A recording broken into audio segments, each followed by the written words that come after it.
Welcome to another exciting episode of the Andre The Beast Crayton Show. Another exciting show and definitely another exciting guest. If you recognize this beautiful woman's face, then that means you listened to the first episode of a truly remarkable story. And she's back for part two, the conclusion of resilience, of definitely that beast mindset. Without further ado, let's welcome to the show, Miss Bonnie Roberts. Bonnie, what's up? What's up? Thank you so much for having me back. I appreciate it. Part one was really, really good. You talked about a young girl turning into a woman, dealing with tons of different obstacles along the way, from being defiant to religious narcissism to being coerced into being married at a young age, a biracial son. I mean, definitely some trials and let's call it tribulations. But more importantly, part two is more about a still unsolved part of your life that still haunts you to this day. But before we go down there, tell the viewers a little bit about who you are for those that didn't get a chance to listen to episode one. Yeah, my name is Bonnie Roberts. I have 3 kids. I'm a single mom. My son is 19. My 2 daughters are 14 and 12. I'm an entrepreneur. I fired my boss at the age of 38. And honestly, I use what I have overcome to enlighten and help other broken people, because let's be real, I was broken. I was broken very deeply with all of the trials and tribulations that's happened in my life. I know that is to help other broken people better their lives, to move forward, to deal through the trauma, just like I have been able to. You used the word broken, and that's a word that we hear and that we see often. But more importantly, when you hear that word broken, it's usually followed by the word hopelessness. But you've taken all of these words and basically turned them into something positive. I almost call it a resurrection into that beast mindset. Let's go right into part two. Those that want to catch up, they can listen to part one, and I do encourage them to listen to part one. But 30 minutes, we need to get deep into this. So let's start here. Your biological mom was 16 years old, was, let's call it what it is, brutally murdered. So much so that her body wasn't found till much, much later, totally decomposed, ear slit, cut throat. When did you realize that this was your biological mom? Because you came from foster care to being adopted. Explain when your mother was introduced to you, your biological mom. Yeah, absolutely. I was 5 years old. I always had these questions, this big question mark within me. Okay, I see my dad, I see my mother. I look like neither of them. And here are my siblings. I don't look like any of them. And the big question was why? Why don't I look like any of you guys? Most of you have green eyes or blue eyes, and you all have dark hair, and I have blonde hair and brown eyes. Like, what's going on here? I didn't even look like my nieces and nephews. And so I went to snoop in my parents' room and I went in their dresser and I found this photo album. To my surprise, it was my baby photo album. And I'm going through, each page, and the first page had this photo of this beautiful baby. She's sitting up. She's probably maybe 9-10 months old, and it's a vintage looking photo. So it looks identical to me, but I know it's not me, right? And I'm like, okay. And then I'm, turning the page, and I see the next page, and it's this baby and this family. It's two adults, and I believe it was two or three children, and it's a photo, and there's a card next to it saying happy birthday, and I'm reading the words, and it's to me. And it at the end it says, love your foster family. Foster family? Mm-hmm. And so, and then I'm seeing photos of me in the incubator with tubes going through my nose, and oxygen mask, and all of these tubes going in and out of me, right? And so I'm like, okay, well, obviously this is me. And, I'm looking at more things, and immediately I knew that my parents that say that I'm their miracle baby aren't really my parents, and that putting two and two together, that I was adopted. And so I right there felt betrayed. I felt lied to. I felt like, oh my goodness, I've been calling these people my parents, but I don't understand, why wouldn't they tell me the truth? So I take the photo album out to my mother, and I'm like, what's this? And she's like, sit down. And her face just if it looked like the life just sucked right out of her. And she went on to explaining that, that I was adopted.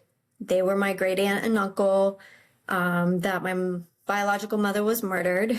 And she explained, her story, which was most of my family's story, that, I was released from the hospital. My mom was excited biological mom was excited because, I was a premature baby. And so, of 3 months. And so I was in the hospital for 3 months, trying to survive, trying to build my lungs and get off these feeding tubes, these oxygen tubes, and all of this stuff, right? Mm-hmm. And so I was finally released, and my mom was excited. She wanted to celebrate. She wanted, her baby girl finally, survived through the worst of it. Because, back then, doctors weren't hopeful. They didn't even want my mother to give me a name because they didn't think I was going to make it. How long were you with your mom? Didn't mean to cut you off. How long was you with your biological mom, according to what information that people are giving you? So she was murdered at 16 years old. She had you at 16 years old. So if you was in the hospital for how many months? 9 months? 3 months. 3 months. Your mom really didn't have much time to cultivate a relationship or a bond. Not at all. Not at all. Because as soon as that day or evening that I was released, that same day, my mom was taken from me. She was murdered. You would think. Now, was your mom, according to information, was your mom a recovering addict? Or anything of that nature that could have led to the mysterious demise of her life? No, she was not. However, my grandmother, when my biological mother took me to her home, what was allegedly viewed, what she came across was my grandmother and her guy friend was doing crack cocaine in the living room. And my mother didn't want me around that because growing up, by what I understand and was told, is that she and my aunt dealt with that, men in and out of the home. My grandmother was a prostitute. She sold herself so she could get her fix with crack cocaine and whatever else she did. And so she didn't want that type of life for me, and she wanted to leave. So by the story I've been told by most of my family is that my mother was hit over the head with a hammer, and allegedly by my grandmother. And that is, you know, that didn't fully kill her, but it injured her tremendously, right? Yeah. And so, different, supposedly two people, the guy that was with her and one of his friends came, disposed of her body. They realized that she wasn't fully dead, that she was just seriously injured. That's when her throat and ear was cut. I know this may sound far-fetched, but I gotta say this. Do you think that maybe they tried to sexually assault your mom and she wasn't being a willing participant because they may have been under drugs and all this? And, that's what I'm just thinking, because how can you just do that to somebody in the household knowing that you're in there as a baby? Right. Honestly, I don't know. I don't recall. I mean, later down the road, years down the road, when I was an adult, I did read the autopsy report. I don't recall it saying sexual assault, but when her and her sister was growing up, there was men in and out of the house, and they did sexually assault them. I mean, my mother, biological mother and aunt were in and out of foster homes themselves because my grandmother was unfit, because she chose prostitution and drugs over her own children. Did you know this grandmother at all? Like, Yes. have you ever met her? Yes, I did. I did spend time with her, but what really was weird, what I didn't understand was my adoptive mom would always be there. Like, she would not allow me alone with my biological grandmother. So you was allowed to be around, but it was more like supervised visitation.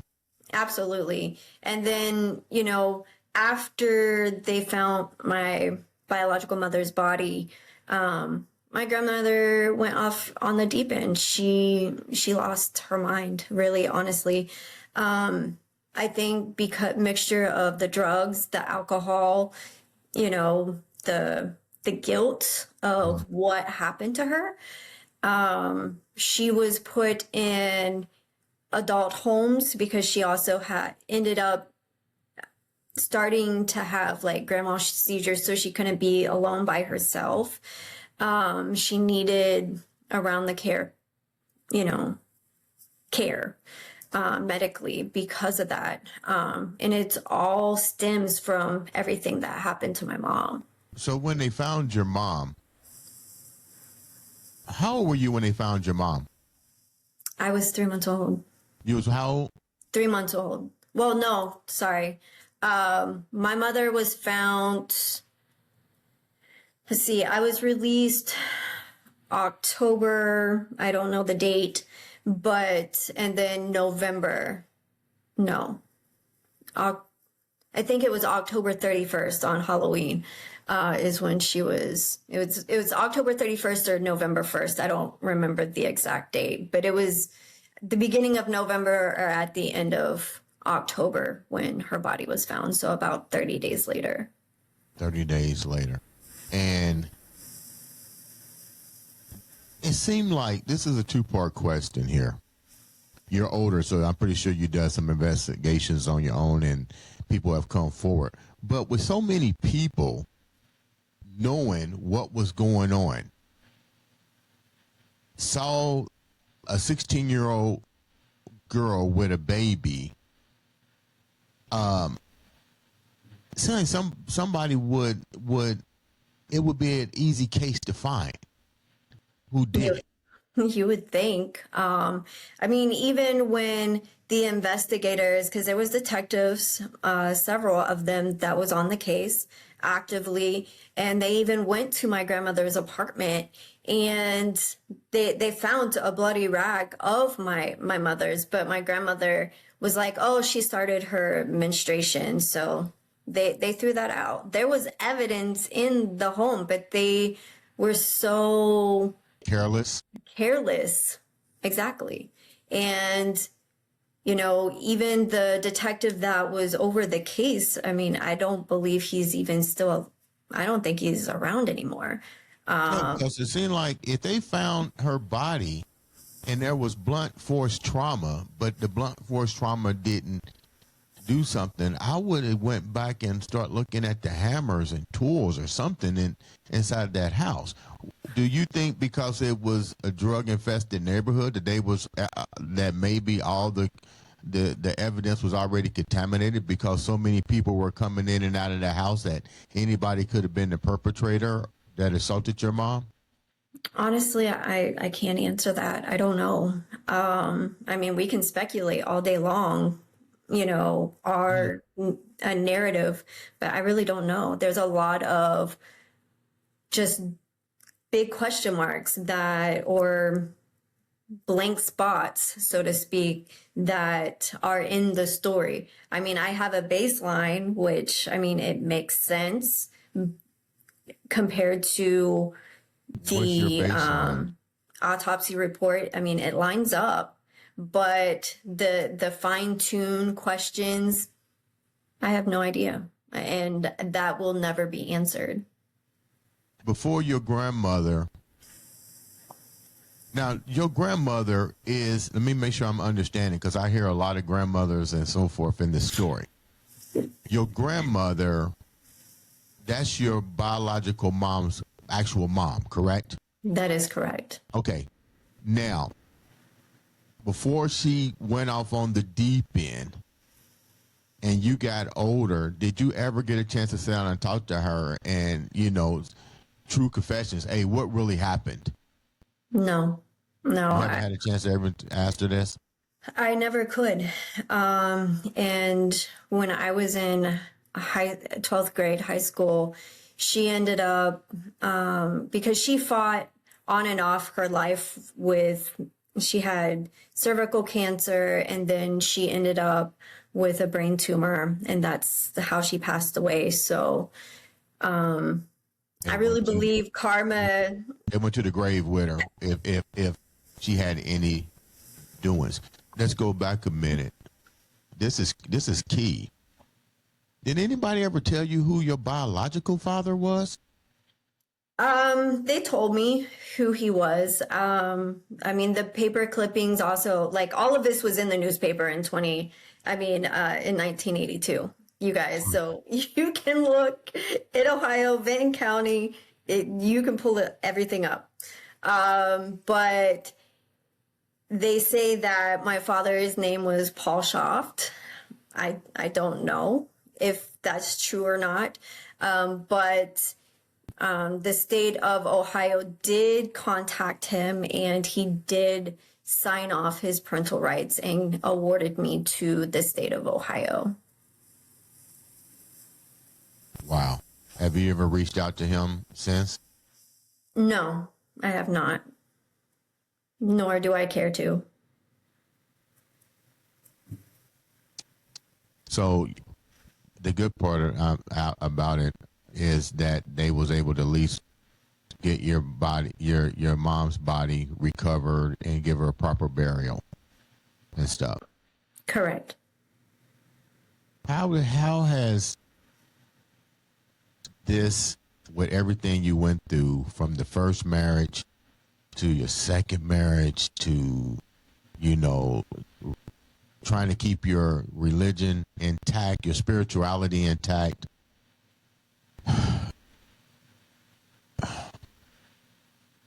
how has it changed you? Whew, that's a deep question. It's changed me a lot. I used to be, because I've always wanted to feel a part or be included, because even when, I'm thankful that I was adopted and they raised me as best as they knew how. I still felt a missing piece of me. I always felt like the outsider.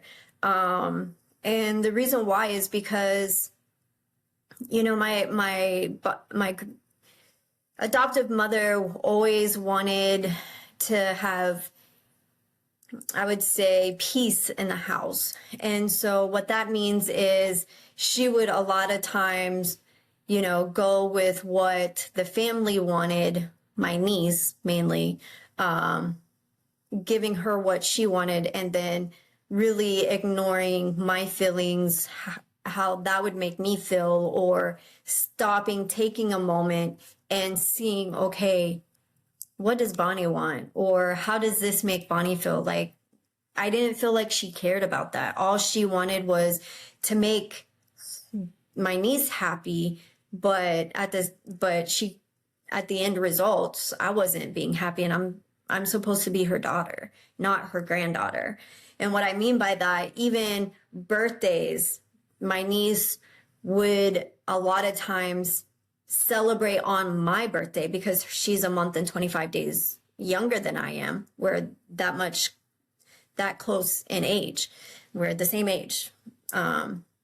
But my birthday, I was always having to share with her, or, you know, Christmas, like she was upset because, oh, well, why is Bonnie getting, you know, what the children are getting opposed to what I'm getting because I'm a granddaughter. Well, instead of my mom saying, look, no, she's my daughter, she's not my grandchild, this is why, or because I've chose it. I mean, she didn't really need an explanation, but she chose to do to appease my niece, right? Which made me feel some type of way. You know, let's be honest. I'm supposed to be your daughter. You adopted me, you know, and I'm grateful for that. But why? Why go through all of that to adopt me and to intentionally make me feel like I'm a lesser of a person? I'm not as valuable, or, you know, I'm not as important as my niece. That's how I felt growing up my whole life. Did you ever bring this up to her? I did. What was her response? I did. I believe I was 19, 20. And I shared with her like how it made me feel. And, you know, she did her deflecting, crying moment, and I didn't really get an answer. All she said was, you know, I just wanted peace. I just wanted peace. And that's really the answer she gave me. And okay, to me, that's just excuses. That's justification. It's not an answer. Do you wish sometime when you think about it, do you begin to weigh the options? Like, okay, you provided the imitation of life, which means you stepped into a role. I appreciate that. But you didn't really do the role. You know what I mean? Just because you put a roof over my head and, you know, clothes on my back and stuff, you wasn't emotionally there. You was financially there. So my question to you is, now that you have done a lot of self-reflection, do you ever ask yourself, okay, despite everything that I went through, the attachment of motherly love has been taken away from you now twice? Do you think that maybe if you had went in the foster care, things might have been different? Do you kind of weigh the two options, you know, because which one would have been better? You don't know what you would have got if you stayed in the foster system. However, they adopted you, and you have to compete for love and attention with a young girl who's your family, who, just call it what it is, she's not even mature enough to understand what's going on. And then more importantly, did they even explain to her what's going on so she can at least try to process it? Oh, she knew I was her aunt. But I mean, they pushed us into sisters. I even remember photos of us looking like twins. She had dark hair and brown eyes. I had blonde hair my whole life, brown eyes. We looked nothing alike. We didn't even resemble a little bit. Right. But we were always dressed like identical twins. Even when I think we were almost 3 years old. Or it was a 3-year-old photo. I don't remember. I think it was photos for our birthday, because again, they're so close and, you know, close together. But my foster family were going to adopt me, actually. And my great aunt and uncle, my, adoptive parents, stopped it. And that's when they made the decision that we're going to adopt her instead. Which she went behind my entire family's back, because my other family, the other ones didn't want me to be in the family. They wanted me to have a fresh life. They wanted me to not know about what happened to my mom, my biological mom. There was a division when my great aunt and uncle adopted me, because of how it went about, because they did it behind everybody's back. I know you got to ask your question. Do you think it was money driven? I mean, you now do get money if you're in that situation. You know what I mean? People do things that you'd be surprised at some of the shit that people do. And now that you're older, does that thought even cross your mind that money became the root of all evil versus really stepping up to do what they said they were going to do? That I don't know. I don't know if it was or not. I mean, it's definitely crossed my mind. Just like it's crossed my mind, how would have my life been if my real mom would have never been murdered? Or how would have my life been different if, my foster family ended up adopting me? Because they looked loving. They looked like they wanted me in their lives. I mean, that's what the pictures portray, but pictures can be deceiving too. So you have all of these questions, but at the same time, you don't want to go down that rabbit hole of what if. Yeah. You get what I'm saying? So this was the cards or life that I was dealt with, and you have to make the best of it. That was beautifully said too. Now, so much stuff. How do you process everything? You've gone through some changes with marriages and relationships. You now have 2 beautiful daughters. You got a son. I mean, how do you keep mentally focused to make sure that these challenges don't handicap you to where you see this affecting your children? Does that make any sense? Yeah, absolutely. God. A lot of time, prayer, a lot of quiet time with God, allowing myself to heal, and acknowledging where I was broken, and allowing Him to come in and do spiritual surgery on my heart, in my soul, and the trauma that I've gone through, that I've endured. Because let's be real, I don't know. I don't know if I would be here if it wasn't for Him, because the last straw for me was when my kids were taken away. I had lost my adoptive parents. I have lost my siblings.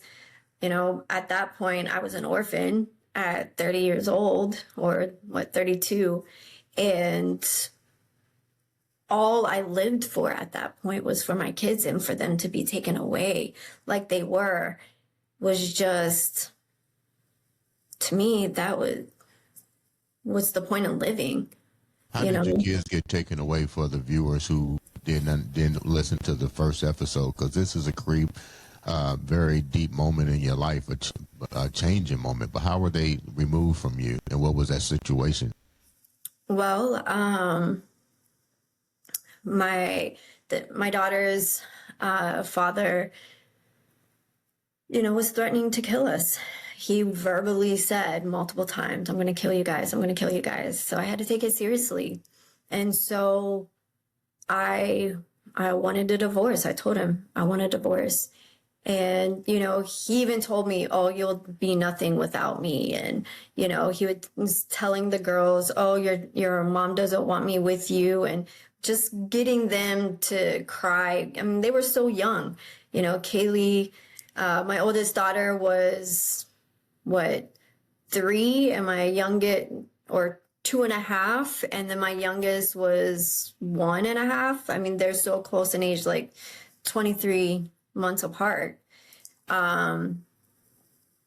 But what happened was there was a false report my son's grandmother had put, and it was a domino effect, basically. She put that false report in. At this time, fast forwarding, I asked for a divorce. I had to put a restraining order against my daughter's father because I had to take serious that he made threats that he was going to kill us. And so I did that, and he stopped paying the mortgage. I wasn't allowed to work at the time because we, were in this church. For me, it was over 10 years. For him, it was over 22, I think, or 21 years. And, the rule was a woman is supposed to stay at home if they're married. They're the keeper of the house. They're not allowed to work. They're basically the man's slave. And so he stopped paying the mortgage. And when that report came in, me and my kids were homeless. And so I found he wasn't my second husband at the time, but we ended up getting married. He was the only one I really had to even offer a roof over our heads because, mind you, the church, we've already left the church, months ago. So all of those people that I devoted my life to for over 10 years turned their backs on me. I was literally banned from the church. Like they weren't allowed, discommunicated, or excommunicated is the word they use. They couldn't call me. If I call them, they're not really supposed to talk to me. Is this a church organization that everybody would know about? Latter-day Saints, Christians. What kind of organization is this that turned their back on you after you've been there for so long? It's called New Testament Christian Church of America. Wow. Now, a false report is provided, but you lose the kids because you don't have a safe place for your children, nowhere for them to live. Is that why they were removed? So, yes and no. So, ultimately, yes, but it's more than just that. So what happened was when the investigation started, I was staying at this gentleman's home, soon to be my second husband, with his 2 kids. It's a 2-bedroom apartment, not really enough room for us, but it's either staying with this person that I really don't know or being on the streets. Those are my options. These are my choices to pick. So of course I'm going to put a roof over my kids' head because I'm not working still. I'm still trying to find a job. So But what to do, you hardly know. yeah. We knew each other for 3 months. I don't consider that really knowing each other. Yeah, but isn't that kind of dangerous to put your kids in that situation? Well, I mean, what's more dangerous? Living on the streets with a, 1, 3, and 8-year old, or Did he put you out already? the house was already in foreclosure. It was being auctioned. So I had to vacate the house. I mean, what about? I'm just taking my mind down to what the viewers may be asking. So don't. I'm not trying to be combative or anything like that. But what about women's shelters? I mean, you have kids, so there should be systems set up for individuals that are going through this domestic situation, especially since you have children. Right. No, I asked CPS to help me. Can you give me a roof over my head? Help me give me resources. And at that time, they just didn't have any resources. They would rather break up a family than to help me put a roof over our head. I was willing to do that. I was willing to.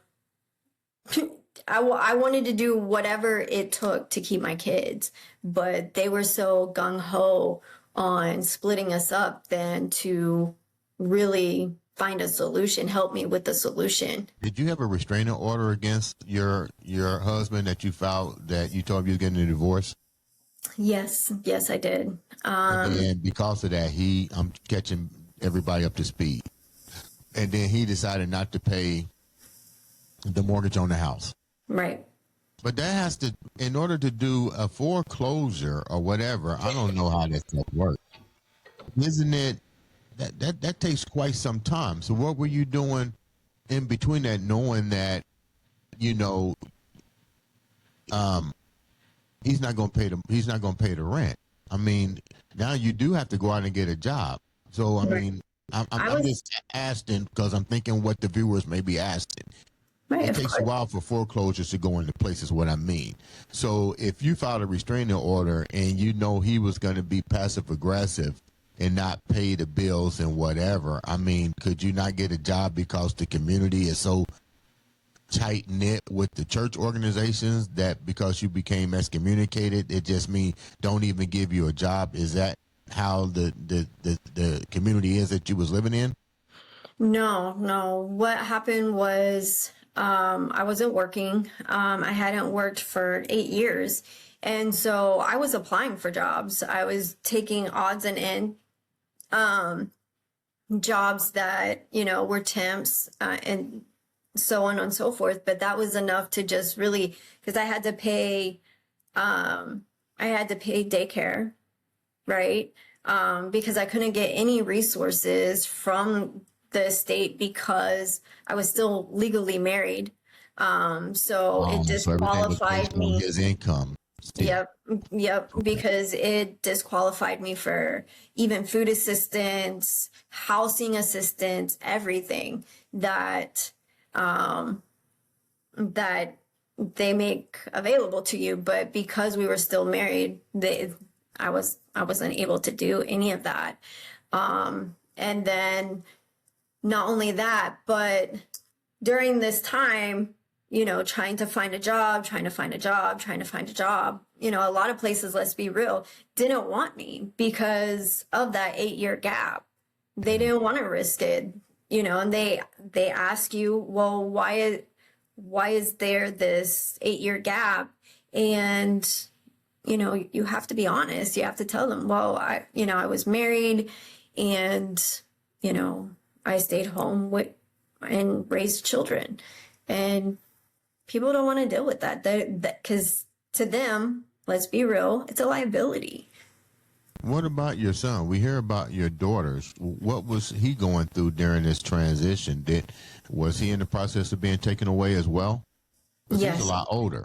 Right. He's 8 years old, I believe 8 or 9 at the time that all of this happened. He unfortunately had to go to a foster home. He was there for about 2 years. Wow. Your story is truly one that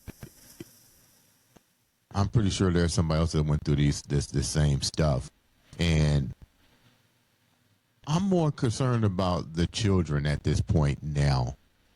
You know, when do you really start putting the focal point on them? Now that all this is gone, like what is their mindset like now? You definitely have bounced back and set numbers in your career, but let's talk about this impact. I think this is something that we don't do when it comes to our own demise. We fail to realize what impact did it have on the children, because those same impacts had consequences on you when you heard about your mom, when you know, all these different, it's almost like a domino effect. So what have you done differently as it relates to your children and your son to make sure that they don't have that domino effect like what you had? Well, you know, I try and show them, because to me, words means nothing. Words are just words. Right. It's all about actions, by doing, by showing. I show them that I'm always available. I'm always there for them. And, you know, I have to be honest that, you know, my children are angry. They are confused. They don't understand why in their mind, I chose this stranger over them, you know, and it wasn't true. It's not that I chose this person over them. It was, I'm trying to survive. I'm trying to get my kids back. I'm trying to keep a roof over my head and have a roof over their head, because if I'm homeless, then it's going to be a longer process for me to even get my kids back. That's my mindset. So I have to stay with this person so that I can better my life, which took time. It didn't happen overnight. You know, I wish I could have just, you know, snapped my fingers and voila, you know, or wave a magic wand and everything be done. You But said something. You said I had to stay with this person. You rolled the dice and you did that to keep a roof over you. But did you love him? Did this guy know that he was a means to no end? I eventually, yeah, I eventually fell in love with him. And he's honestly the only person that I have fell in love with. But I settled, like I said in the first, you know, the part one, because I saw so many red flags, but I was so broken, so at at wit's end on everything. Like I wanted it over. I even tried to end my life, you know, when my kids were taken away. But back to my kids, you know, I know that they're angry. I know that even my daughters, things that have been happening for the last 3 years, you know, which I can't disclose, but I've been fighting for sole custody of them because of things that has been happening under their dad's lack of parenting, to say the least. But you know, I've enforced the courts to, you know, have them get therapy and stuff like that. So that's helping them. But there's still, you know, this, well, mom says this, dad says this, dad's family says this, because they're all negative things that him and his family say about me. But I always have to be open-minded and tread lightly, because I'm not here to, you know, bash my daughter's father or his family or anything like that. That's not who I am. Even though I could very much well do that, but that's not who I am. And that's, I Now, don't, do you get to see your children now? I do. Is it My supervised daughters, visits? Is it supervised visits? No. They come here to North Carolina. I see them on their breaks. And I even had to fight him on that because he didn't want, he was like, oh, the parenting plan says it has to be in Ohio. Well, you chose to move to North Carolina, so, you know, if you want to see your daughters, you need to come to Ohio. Well, that's not easy to do. I mean, it costs a lot of money. I wasn't able to stay, you know, with them at his parents' house. They weren't going to allow that, so I could visit. I had to get a hotel, which means, you know, getting food, which means all of this stuff, this extra expenses, which I couldn't afford at the time, you know. But it's an extra expense that if, you know, I keep going there, that's, you know, $1,500 to $2,000 just for a weekend. How old are your daughters now? 12 and 14. Wouldn't it be, I'm just playing, what if? I get what he's saying. You know, if you move, it's really, you know, the court system is crazy. You know, you choose to move to North Carolina. But let's look at the end game here.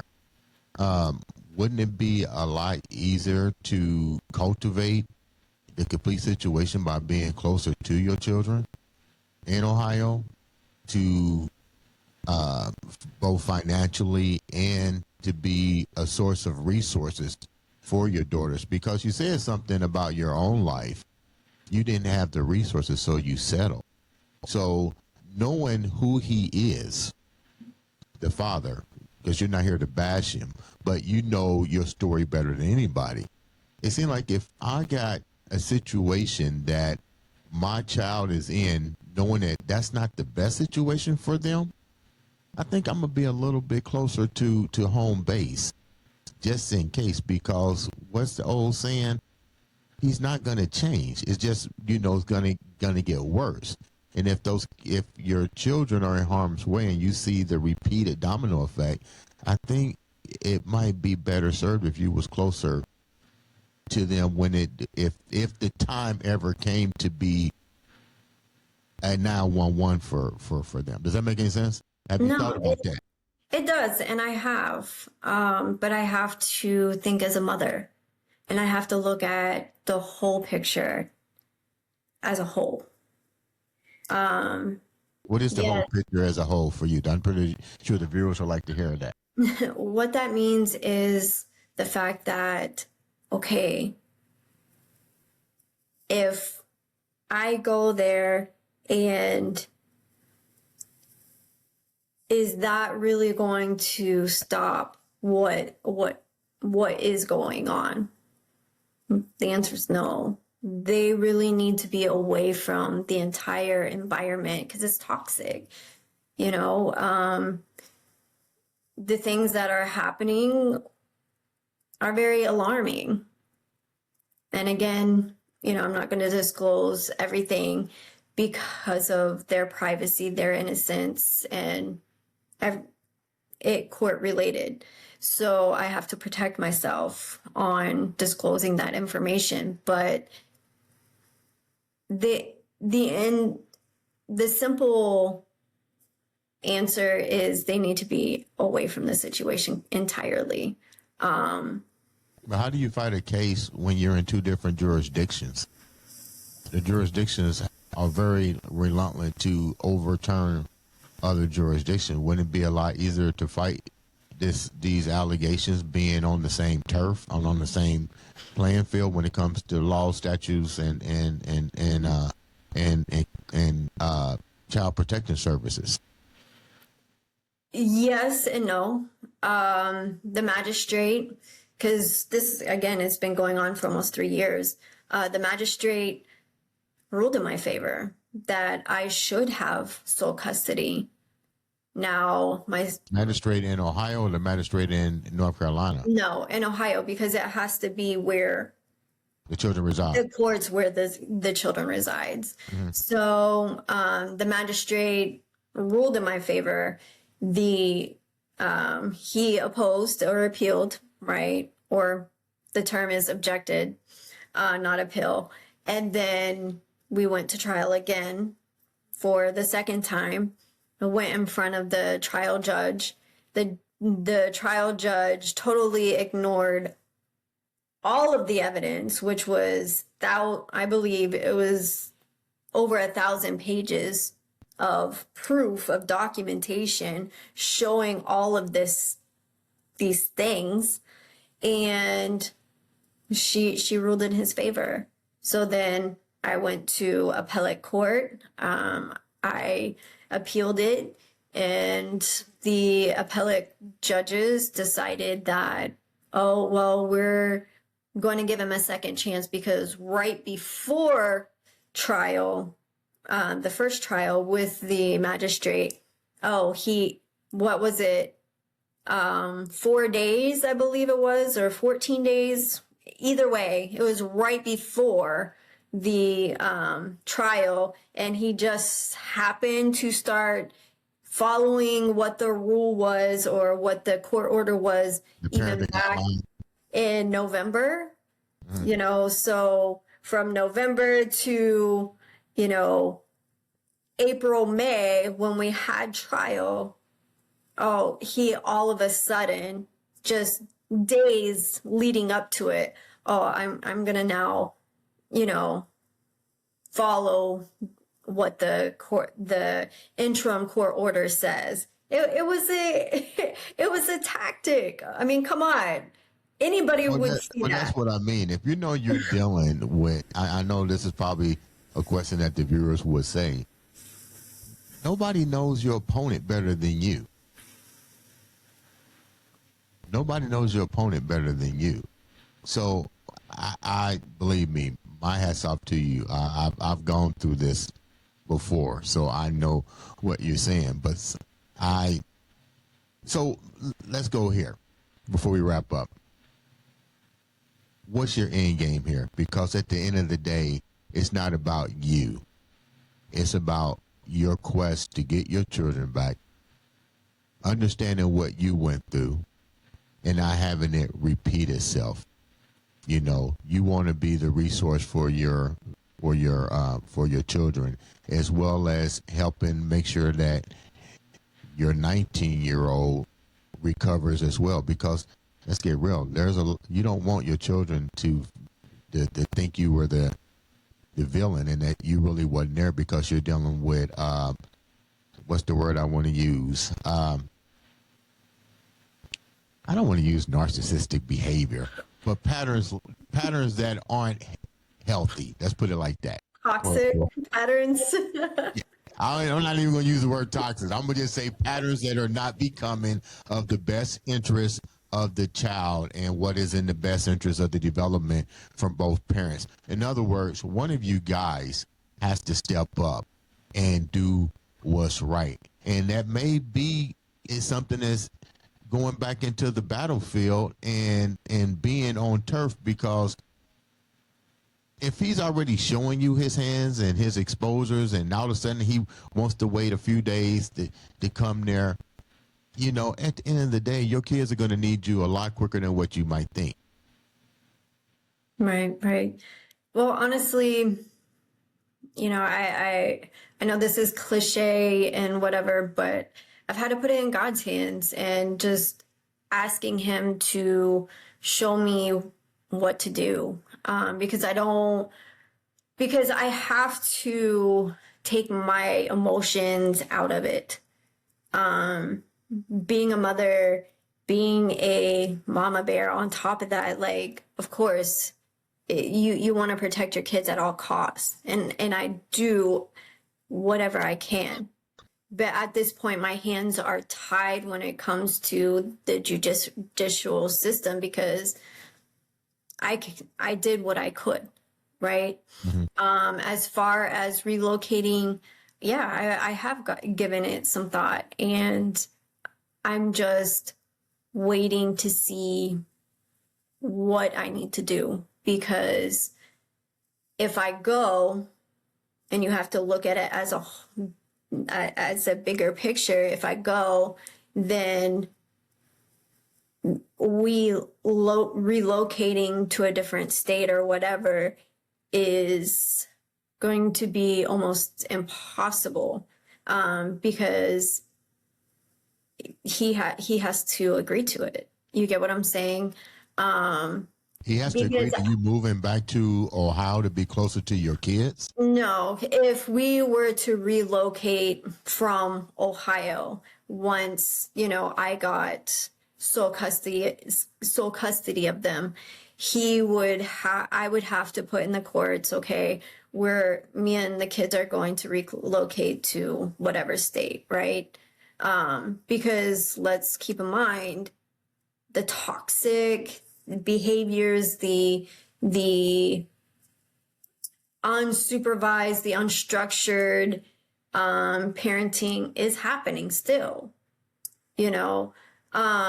but they really do need to be out of that situation, out of that environment. The children in those schools, the things that they say, the things they do, they go on these unmonitored websites, okay, and to talk to strangers, videos, recording, and you can, I'll spare the details, but you can connect the dots and I have proof of these things, right? So they really do need to be out of that environment completely. Let me say thank you so much for taking time to come on the show. Not once, but twice. I do encourage you guys to make sure you watch the first episode to understand a little bit about, too. You've gone through so much. I'm sorry for the loss of your mom at such a young age. She birthed a beautiful daughter who has the resilience to overcome. Let's call it what it is. You're overcoming. It's going to take some time, but it will happen. If you had to leave the viewers with your journey so far and your journey in the future, I know it's hard to see, but you see it. What would you tell them? What keeps you going? What's that beast mindset? I use my pain, the trauma, the everything I've gone through as fuel to push me to go forward, because I've been through so much.